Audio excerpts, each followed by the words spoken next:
یہ دھماکہ ہوا ہے یہاں پر فارمیسی کینٹین کے سامنے بالکل. ناظرین، بہت افسوس کی بات ہے اور بہت افسوس ہوا اس بات پہ کہ آج یونیورسٹی آف کراچی میں، جو ایشیا میں سب سے ٹاپ اور بڑی یونیورسٹی اور ہمارے پاکستان کے اندر رقبے کے لحاظ سے دیکھا جائے تو سب سے بڑی یونیورسٹی ہے، 120 سے اوپر ڈپارٹمنٹ چلاتی ہیں اور اس کی انتظامیہ اور سیکیورٹی سسٹم یہ ہے. غیر ملکی 2 چائنیز اس کے اندر پڑھتے تھے اور لینگویج سینٹر جو تھا وہاں پہ ایک خاتون نے بم بلاسٹ کر کے ان کی گاڑی کو اڑا دی اور اسی گاڑی کو وہاں پہ آگ لگا دی. اسی بم دھماکے کی وجہ سے ان کی گاڑی مکمل جل گئی اور ان کے لاشیں اندر پڑے ہوئے تھے.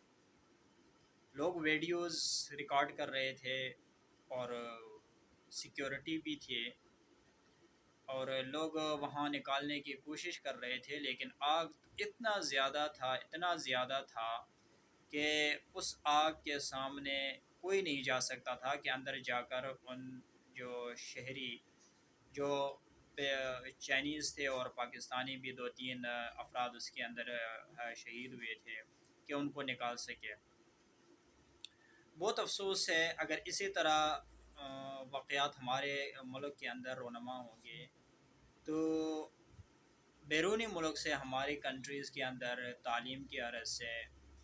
کمپنیز لگانے کی غرض سے، تجارت اور کسی غرض سے وہ کیسے آئیں گے؟ اب دیکھو یہ 2-3 چائنیز اس کے اندر جو ہے وہ بم بلاسٹ میں مر گئے ہیں، تو وہ کیا سوچیں گے کہ پاکستان کے اندر امن نہیں ہے، وہاں پہ اگر ہم تعلیم کے لیے جائیں گے تو ہمارے جانوں کو خطرہ ہے، ہمارے جان وہاں محفوظ نہیں ہے، اور اگر ہم اپنا کاروبار لگائیں گے کوئی کمپنی وغیرہ تو وہاں پہ ہماری کمپنی، ہمارا بزنس، ہمارے جان محفوظ نہیں ہوں گے. لہٰذا اس سے بہتر ہے کہ ہم کسی دوسرے ملک میں جا کر وہاں پہ اپنا سٹک بنائیں. بہت افسوس ہوا آج کا جو واقعہ تھا، اور ہم اپنے پاکستانی دیکھو جب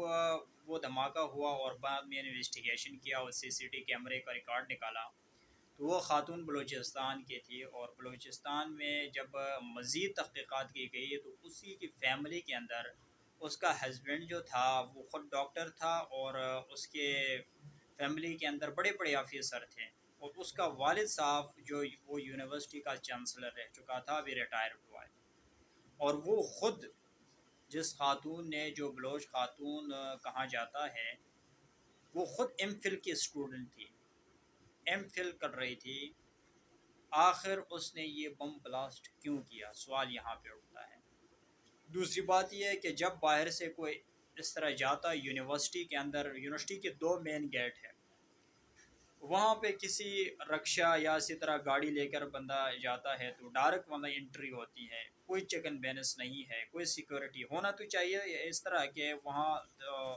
گیٹ پہ رینجر والے بھی ہو، سیکورٹی کی اپنی معاملہ اس یونیورسٹی کے ہے وہ بھی ہو، اور اس کے ساتھ ساتھ پولیس ڈپارٹمنٹ کی بھی ایک موبائل وہاں پہ ہو، کیونکہ بڑی یونیورسٹی ہے، ہزاروں لاکھوں اسٹوڈنٹ وہاں پڑھتے ہیں، ان کی ڈیلی بیس انٹری ہوتی ہے، تو وہاں سے جب انٹری ہوتی ہے ان کا پراپر چیک ان ہونا چاہیے، کیونکہ اندر لاکھوں اسٹوڈنٹ اور ٹیچرز وہاں پہ زیر تعلیم ہوتے ہیں. لیکن بہت افسوس ہے اس طرح واقعات جب ہوتے ہیں اور ہمارے ملک کے ایسے نظام کو بندہ دیکھتا ہے تو بہت شرمندگی ہوتی ہیں، کیونکہ بیرونی ملک میں بندہ جا کر ان کے سامنے بندہ کیا کچھ کہہ سکتا ہے، اور کہ ہمارے ملک کے اندر بھی امن ہے، ہمارے ملک کے اندر بھی تجارت ہوتی ہے، ہمارے ملک کے اندر بھی ایجوکیشن سسٹم ہے. لیکن جب اس طرح کے سین آپ کو دیکھنے کو ملیں گے تو یقیناً یہ بہت افسوس کی بات ہے. اللہ تعالیٰ جو اسی دھماکے میں اللہ کو پیارے ہوئے ہیں سب کو اللہ جنت الفردوس میں اعلیٰ مقام دے اور ہمارے ملک کے اندر امن قائم ہو. Thank you very much.